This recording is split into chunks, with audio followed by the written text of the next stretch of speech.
All right, let's jump straight into this explainer. Today, we're doing a deep dive specifically into Module 5, focusing entirely on drafting clinical and protocol documents with AI.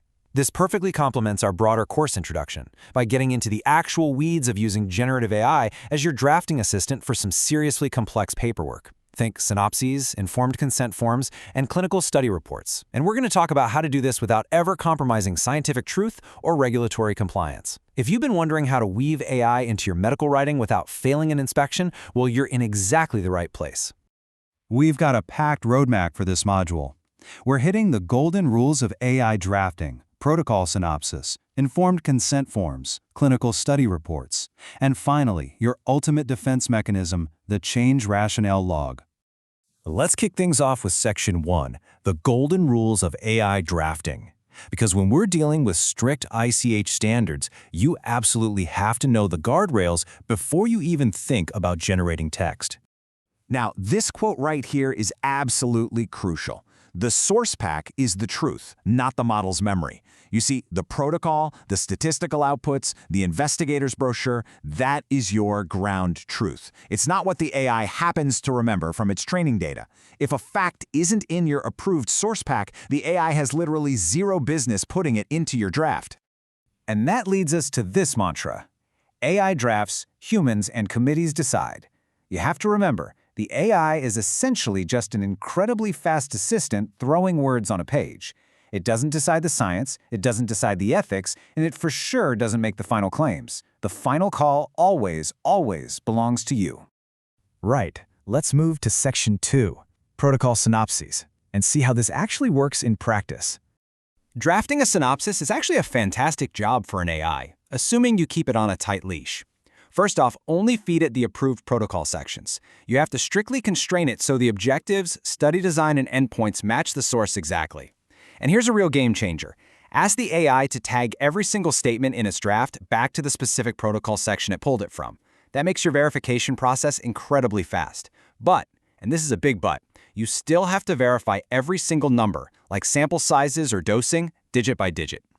So, let's look at a hypothetical. Say your AI tool, let's just call it Draft Assist, spits out a synopsis for the Aurora 2 trial, but it changes the primary endpoint to overall survival when your source says progression-free survival. What exactly are we looking at here? Well, what you're looking at is a factual drift from the source. Make no mistake, this is not a stylistic improvement. It has to be corrected immediately so it perfectly matches the protocol. You can never let an AI quietly redefine your science because, as you know, changing an actual endpoint requires a formal, governed protocol amendment, not just a casual AI edit. Moving right along to Section 3, Informed Consent Forms. This is a whole different ballgame where we balance strict legal accuracy with plain language. The goal here is keeping the reading level appropriate, commonly around a 12-year-old's reading level, while perfectly preserving the meaning. AI is actually wonderfully suited for this. It can take dense, terrifying medical jargon and simplify it so a patient actually understands what they're signing up for. But this simplification creates a huge inspection risk. So ask yourself, when you're using AI to simplify an ICF, what is the absolute red line? What action must you never allow it to take? The answer is uncompromising. You can never, ever let the AI omit or soften a real risk just to make it sound less alarming. You also can't let it invent or inflate a risk. And because AI loves to cut out what it thinks is fluff, you have to make sure it never drops legally required elements, like a patient's right to withdraw, voluntariness, or data protection wording. Simplifying text doesn't mean deleting your ethical guardrails. Okay, Section 4, Clinical Study Reports. These are heavily governed by ICH E3. And this is where transcription drift becomes the classic, most dangerous AI error. If an AI is drafting a section and it's missing a specific p-value or confidence interval, it's probably going to hallucinate a plausible-sounding number to fill the space. You literally cannot let this happen. You have to instruct the model to identify the missing figure and insert a bracketed gap marker, literally the word gap in brackets, instead of guessing. Then you step in and pull the verified value directly from the statistical output. To put that into perspective, take a look at this comparison. On one side, we have an unverified AI draft that confidently states Rivistan was safe and well tolerated. Grade 3 or higher events were rare and fully reversible in all patients. Sounds great, right? But look at the writer-corrected final version. Grade 3 or higher adverse events occurred in 41% of the Rivistan arm, sourcing Table 14.3.1. So why is that AI draft a massive audit risk? Well, it wildly overstates the benefit and practically invites a regulatory query. Claiming a drug is safe is an unsupported conclusion for a model to make. Plus, the words rare and fully reversible weren't even in the source. The AI just made them up to sound professional.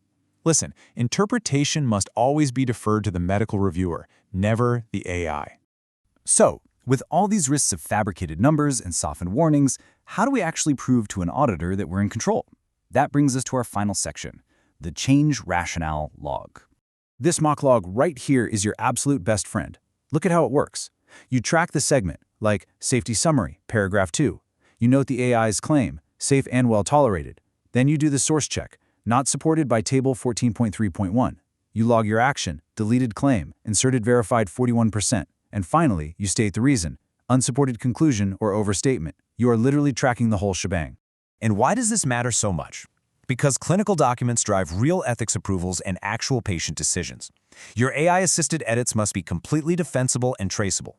Keeping this log ensures the interpretation stays safely with the medical reviewer, and it absolutely protects you against the LLM's nasty habit of fabricating numbers and risks. It's your ultimate safety net. So, I'll leave you with this final provocative thought to chew on the next time you open up an AI tool. If an AI drafts the text, who is ultimately responsible for the scientific truth and regulatory compliance? You already know the answer. It's you. The AI might provide the draft, but you own the consequences. Use it wisely, constrain it tightly, and never, ever stop verifying.